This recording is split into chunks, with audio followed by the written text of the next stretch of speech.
Hello everyone, catch life with প্রীতিতে তোমাদের সকলকে স্বাগত জানাই। আশা করছি তোমরা সকলে ভালো আছো, সুস্থ আছো, আর আমিও ভালো আছি। আর 9:50 বাজে এখন, মানে রান্না বসিয়ে দিয়েছি, আর সাথে সাথে কথাও বলছি তোমাদের সাথে। সকালের ব্রেকফাস্ট এখনও কমপ্লিট হয়নি, মানে সকালবেলা একটু এদিক ওদিক করতে গিয়ে সময় চলে গেছে। ছেলেকে তো স্কুলে পাঠিয়ে দিয়েছি, হাজব্যান্ডও খেয়ে দিয়ে বেরিয়ে গেছে, আর আমার খাওয়া এখনও হয়নি। এই দেখো, মুড়ি আর ওই লাড্ডু ছিল একসাথে নিয়েছি, ভেবেছিলাম খাবো, তা ওই সেটা খেয়ে ওটা হয়নি। ভাবলাম রান্নাটা বসিয়ে দিই, তারপরে খাবো। তো দুদিকে রান্না বসিয়েছি। এখানে আলু সেদ্ধ বসিয়েছি, আলু আর কাঁঠালের দানা একসাথে সেদ্ধ বসিয়েছি। আর এখানে আলু দেখো, আলু কুমড়ো, ঝাপসা লাগছে, আলু আর কুমড়ো কেটে রেখেছি, তো এইগুলোই ভাজবো।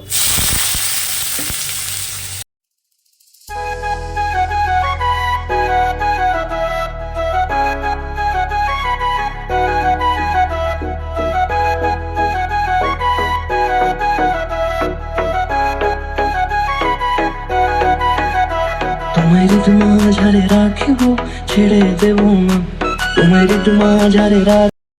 তো দুই দিকে দুই রকম রান্না বসিয়ে দিয়ে আসলাম, আর ততক্ষণে আমি খেয়ে নেব। যতক্ষণে খাবো হাফ হাফ রান্না হয়ে থাকবে আমার, তো সেই ছেড়ে দেব না, ওরে ছেড়ে দিলে সোনার গৌর আর পাবো না, খেপা ছেড়ে দিলে সোনার গৌর আর পাবো না, না না ছেড়ে দেব না, তোমায় ঋতুমা ঝাড়ে রাখবো, ছেড়ে দেব না। তো দেখো রান্না বান্না হয়ে গেছে। এখানে ওই যে কাঁঠালের দানা দিয়ে যে তরকারিটা করেছিলাম, সেইটা তরকারিটা ভালো হয়েছিল, কিন্তু এত পরিমাণে ঝাল হয়েছিল সেটা কি বলবো। আর এখানে হচ্ছে সেই কুমড়ো আলু ভাজাটা, আর এই জায়গায় হচ্ছে রুটি।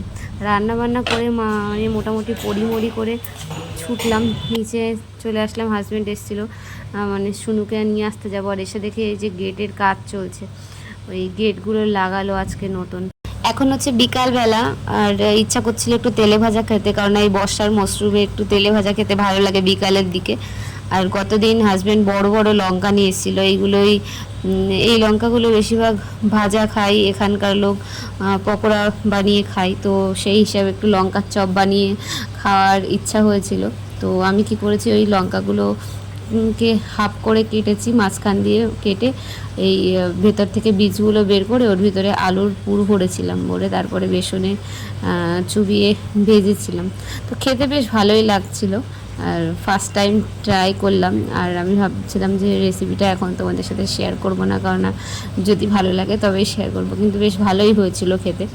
আর এটা যে লঙ্কা দিয়ে বানানো, মানে মনেই হচ্ছিল না যে ভেতরে লঙ্কা দেওয়া আছে, অতটা ঝালও লাগছিল না, বেশ ভালো লাগছিল মোটামুটি। আর তারপরে শুনু উঠে গেছিলো, তো ও তো এই সমস্ত খাবে না, ওর জন্য আবার ওই আলু কেটে গোল গোল করে বেসনে চুবিয়ে ভেজে দিয়েছি। এখানকার লোক এরকম করে খুব খায়, মানে আলুর চপটা এখানে অতটা প্রচলিত নয়, ওই আলু পুরি বলে এগুলোকে, তো এইগুলোই বেশিরভাগ পাওয়া যায়। আর সবথেকে বেশি ইন্টারেস্টিং বিষয়, এই তেলে ভাজাগুলো এখানে ওজনে বিক্রি হয়। আর সাথে আমি একটু চাও বসিয়ে দিয়েছিলাম, কারণ মনে হচ্ছিলো যে সাথে গরম গরম আদা চা খেতে বেশ ভালোই লাগবে আর কি, তো সেই জন্য চা করে নিয়েছিলাম।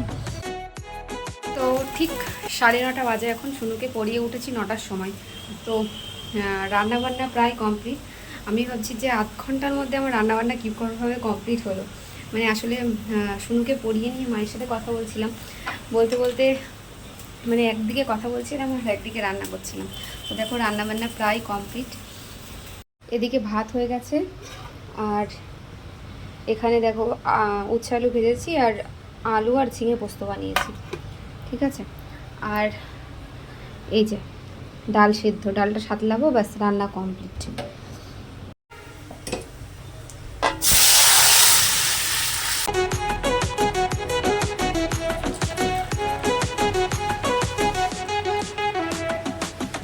আজকের ভিডিওটা এখানেই রাখছি। যদি ভিডিওটা একটু ভালো লেগে থাকে তাহলে একটা লাইক করে দিও, আর কমেন্ট করে জানিও যে কেমন লেগেছে। চলো টাটা, বাই বাই, সকলে ভালো থেকো, সুস্থ থেকো।